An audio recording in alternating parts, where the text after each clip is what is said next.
নমস্কার, আমি জয়তী সাহা। আমি একজন মেডিকেল স্টুডেন্ট এবং আমার এই ছোট্ট চ্যানেলটির উদ্দেশ্য রয়েছে মাত্র দুইটি।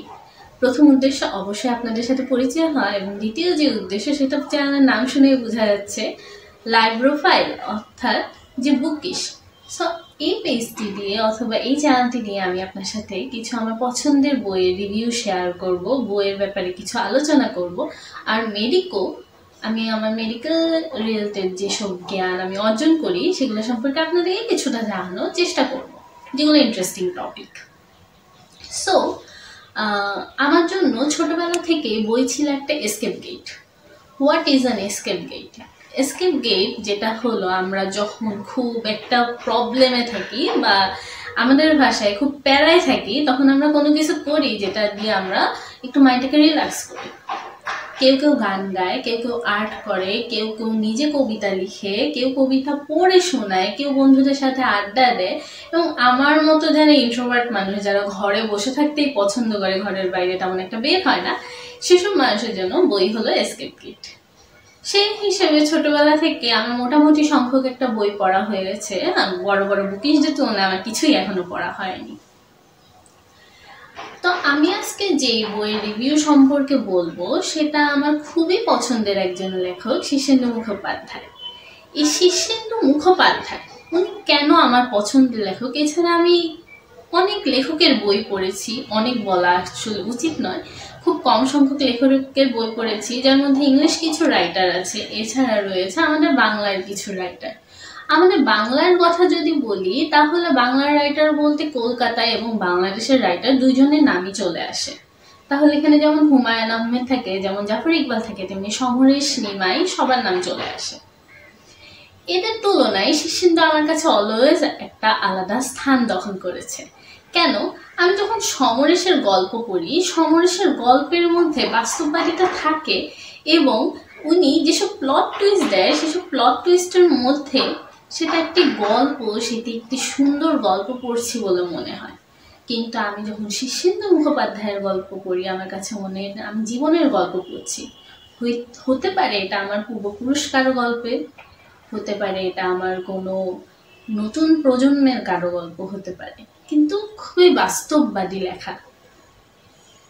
এছাড়া হুমায়ুন আহমেদের গল্প, যেটা আমাদের আবেগের সাগরে ভাসিয়ে দেয়, কিন্তু শীর্ষেন্দু মুখোপাধ্যায়ের গল্পে যেমন আপনি বাস্তববাদী কথা বলেছেন, নিয়ে আপনি আবেগও পাবেন। এটা আমাদের জীবনের একটা প্রতিচ্ছবি বলা যায়, ওনার প্রতিটা গল্প, প্রতিটা উপন্যাস। আমি আজ যে উপন্যাসটির কথা আপনাদের সাথে শেয়ার করব সেটা হলো শীর্ষেন্দু মুখোপাধ্যায়ের পারাপার। এই বইটি আমি লাস্ট 2-3 মাস ধরে পড়েছি, একটু ধীরে পড়তে হয়েছে কারণ আমার পরীক্ষা চলছে। এই বইটি কেন আমার কাছে স্পেশাল, অথবা কেন আমি আপনাদের কাছে এটি সম্পর্কে ধারণা দিচ্ছি, রিভিউ শেয়ার করছি, কারণ অন্য সবগুলো বইয়ের কথা বলবো না, থ্রিলার ছাড়া বাকি বইগুলোর মতো এটিও একটি বাস্তববাদী বই।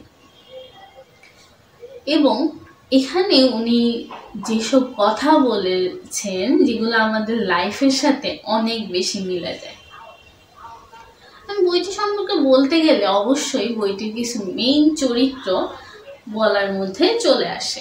তার আগে চরিত্রগুলোর সাথে পরিচিত হয়নি।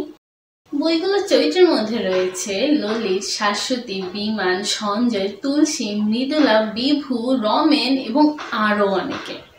তাদের বাবা মা থেকে শুরু করে পাশের বাসার কাকা কাকির গল্প এখানে ফুটে উঠেছে। তো এটাকে আমাদের একটা সামগ্রিকভাবে সামাজিক জীবন ধরা যায়। এখানে সবাই সবার পরিচিত। তুলসী, বিমান, ললিত, সঞ্জয় সবাই একে অপরের বন্ধু এবং আদিত্য। এদের মধ্যে গল্পটা প্রথমে শুরু হয় ললিত দিয়ে। ললিত একজন জীবন নিয়ে চিন্তাগ্রস্ত মানুষ, যে ভাবে যে তার জীবনে হয়তো আর বেশি কিছুদিন বাকি নেই। গল্পটা পড়লে আমরা অবশ্যই কারণটা জানবো, সেটা সে কেন ভাবে। এছাড়া সে এমন একজন মানুষ, সে বিকেলে রোদের দিকে ভাবে জীবনটাকে শেষ অবধি কোথায় নিয়ে যাবে বা জীবনটা কোন পয়েন্টে শেষ হয়ে যাবে, সেই পয়েন্টে তার পরিণতি কি হবে, সেই পয়েন্টে তার আশেপাশের মানুষ কি করবে, সেটা নিয়ে দ্বিধাগ্রস্ত এবং প্রায়ই ভাবনায় মগ্ন থাকে। তার যে বন্ধু তুলসী, সেও জীবন চিন্তায় বিব্রত থাকে, কিন্তু ললিতের মতো সে জীবনের শেষ ভাবে না, সে ভাবে জীবনটা কিভাবে কাটাবো, ভবিষ্যৎ চিন্তায় সারাক্ষণ দিন। সেখানে সঞ্জয় দেখা যায় যে তার যে উঠতি লাইফটা সে অনেক বেশি স্ট্রাগলের মধ্যে কাটিয়েছে এবং বড় হয়ে সে একজন বড় মাপের মানুষ তো হয়েছে, কিন্তু সেও এখন ভাবে একটা এসকেপ পয়েন্ট দরকার, তার একটু রিল্যাক্স দরকার, সে সব ছেড়ে ছুড়ে চলে যেতে চায়। বিমান, যাকে দেখানো হয়েছে একজন মানসিক রোগগ্রস্ত মানুষ হিসেবে, কিন্তু তার মানসিক রোগের কথা যদি আপনি পড়তে যান আপনার কাছে মনে হবে এইসব চিন্তা কি আমরা সবাই করি না?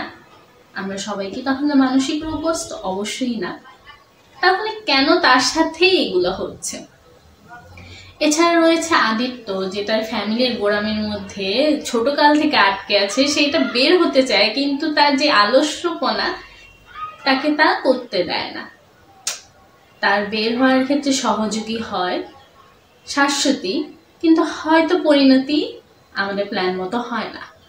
ওই যে বলেছিলাম এটা একটি বাস্তববাদী বই, এবং বাস্তববাদী বইয়ের ক্ষেত্রে ফিউচার ইজ অলওয়েজ আনসার্টেন। আমরা কখনোই বলতে পারি না ফিউচারে আমরা কোথায় থাকবো, ফিউচারে আমরা কি, এই যে আমাদের যে সবাই একটা চেইনে বাধা পড়ে আছি, এই চেইনটা ভেঙে বের হতে পারবো নাকি পারবো না। শাশ্বতীরও সেম স্টোরি। শাশ্বতীও আদিত্যর সাথে একটি জীবন কাটাতে চায়, বাট আমি বলতে পারছি না শেষে কি হয়, কারণ আপনাদের এটা জানতে হলে অবশ্যই বইটা পড়তে হবে। কারণ এই যে জীবনে যে বোধ, জীবনের যে কমপ্লিকেটেড মোমেন্টে আমরা কোনটাকে ভালোবাসা বলবো, কোনটাকে ভালোবাসা বলবো না, কোনটাকে শুধুমাত্র আকর্ষণ বলবো, সেটা বইটা পড়ে হয়তো বা আপনারা কিছু একটা ধারণা পাবেন। ঠিক তেমনি এখানে শাশ্বতীর সাথে আদিত্যর যেমন আমরা একটা সম্পর্ক পাই, আমরা ললিতের সাথে একজন স্পেশাল মানুষের সম্পর্ক দেখে থাকি। ললিত যে জীবনের শেষে চিন্তা করে, সে একজন লাইফ পার্টনারের চিন্তা করে। এটা আমরাও চিন্তা করি। আমরা যা অনেকক্ষণ মৃত্যু সম্পর্কে ভাবি, আমরাও চিন্তা করি আমাদের জীবনে কি কেউ আসবে। তাহলে ললিতের জীবনে যখন কেউ আসে তখন তার জীবনটা কি পরিবর্তন হয় নাকি হয় না? এছাড়া বিমানেরও রয়েছে একজন প্রেমিকা যে মানসিক রোগগ্রস্ত, এবং তার প্রেমিকার যে ডেডিকেশন সেটা দেখে আপনি মুগ্ধ হবেন। এখানে প্রতিটা মানুষের প্রতিটা স্টোরি রয়েছে। মৃদুলা, যার পরিবার হলো ভয়গ্রস্ত, ভীতু, যাদের দরকার ছিল একজন সাহসী মানুষ, কিন্তু তুলসী সে সাহসী মানুষটা কি হতে পারে নাকি পারে না, নাকি আমাদের জীবনের মতোই এটা টোটালি আনএক্সপেক্টেড একটা মোড়ে নিয়ে যায় এবং সাহসী মানুষটা দেখা যায় অন্য কেউ, যেটা আমাদের চিন্তারও বাইরে ছিল। যাদের থেকে এই পরিবারটা ভীতু বা ভয়গ্রস্ত, সেই মানুষটাও চেঞ্জ হতে যায়, সেই মানুষটাও কারো একজনের প্রেমে ভালো হয়ে যেতে চায়। এই সব কিছু নিয়ে গল্পটা একটি জটিল আকার ধারণ করে, কিন্তু এই গল্পটা এমন একটি বই যেটা আপনি শুধুমাত্র চোখ খুলে পড়লে আপনার চারপাশে সেই এনভায়রনমেন্ট, সেই পরিস্থিতিটা তৈরি হয়ে যাবে।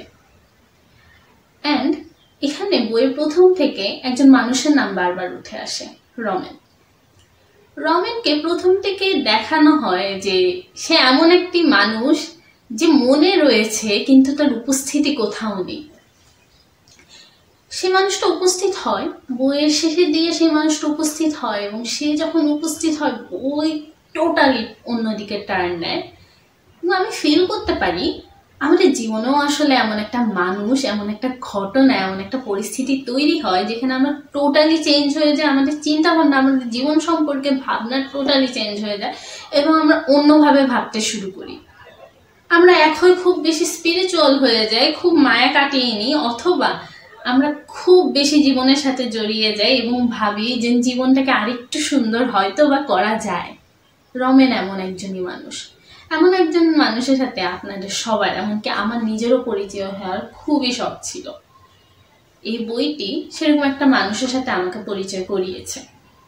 লেখকের কাছে এই কারণে আমি খুবই কৃতজ্ঞ, কারণ সরাসরি না হোক বইয়ের মাধ্যমে এই যে একটি মানুষের সম্পর্কে জানলাম, মানুষের জীবন ধারণা সম্পর্কে জানলাম, সেটা আমাকে খুবই অভিভূত করেছে। এবং এই বইয়ে সমাজতন্ত্র এবং প্রজাতন্ত্রের একটি রিলেশন করানো হয়েছে। এই রিলেশনটা আমি আপনাদের সবাইকে পড়তে বলবো, কারণ এভাবে আমরা কখনো চিন্তা করিনি। সমাজতন্ত্র সম্পর্কে যখন আমরা বলতে যাই বা মনে করতে যাই, তখন আমার কাছে অলওয়েজ মনে হয় এটা একটি আলটিমেটলি ডেড এন্ডে পৌঁছায়। এই ডেড এন্ডটা কোথায়, এটা কি আদৌ সম্ভব? ঠিক তেমনি এই বইয়ে প্রজাতন্ত্রের সাথে সমাজতন্ত্রের একটি সুতা বেঁধে দেওয়া হয়েছে, যে সুতাটি পড়লে আপনারাও বুঝবেন যে আমাদের জীবনে আসলে সমাজতন্ত্র চলেই আসছে। এই বইটির নামে যে ব্যাখ্যা পারাপার, এই পারাপারের ব্যাখ্যা আমি বলতে গেলে এই বইটি সেটা সম্পূর্ণভাবে পারাপারের ব্যাখ্যাটা প্রকাশ করেছে। পারাপার বলতে এক পার থেকে অন্য পারে যাওয়া বোঝায়। তাহলে আমরা যখন জীবন সম্পর্কে এটা ভাবি, তাহলে এক পার হয়ে যায় জীবন, আরেক পার হয়ে যায় আফটার লাইফ। এর মাঝখানে রয়েছে স্ট্রাগল, যন্ত্রণা, ভালোবাসা, হাসি, কান্না, মায়া, বন্ধন ছেঁড়ার কষ্ট, ভয়, সব কিছুই বই রয়েছে।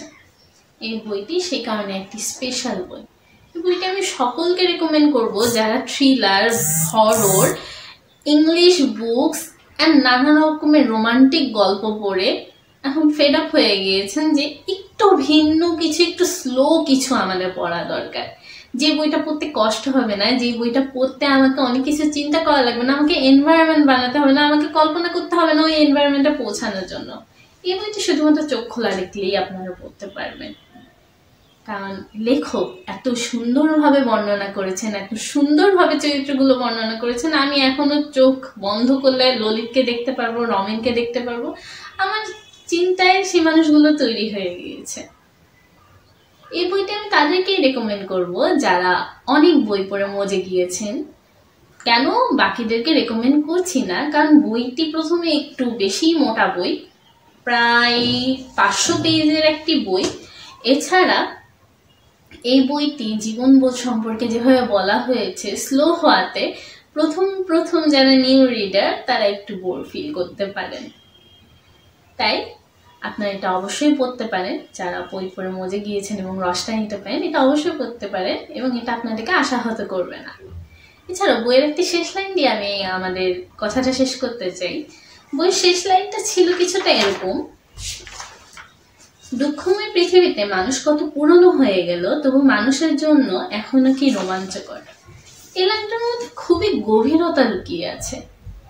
আমরা জানি জীবনটা একটি শাস্তি অথবা জীবনটা একটি স্ট্রাগল, অথচ স্টিল নতুন কোনো মানুষের প্রতি আমাদের কতটা উচ্ছলতা, কতটা আমরা আনন্দ হই নতুন একটা মানুষ আসলে।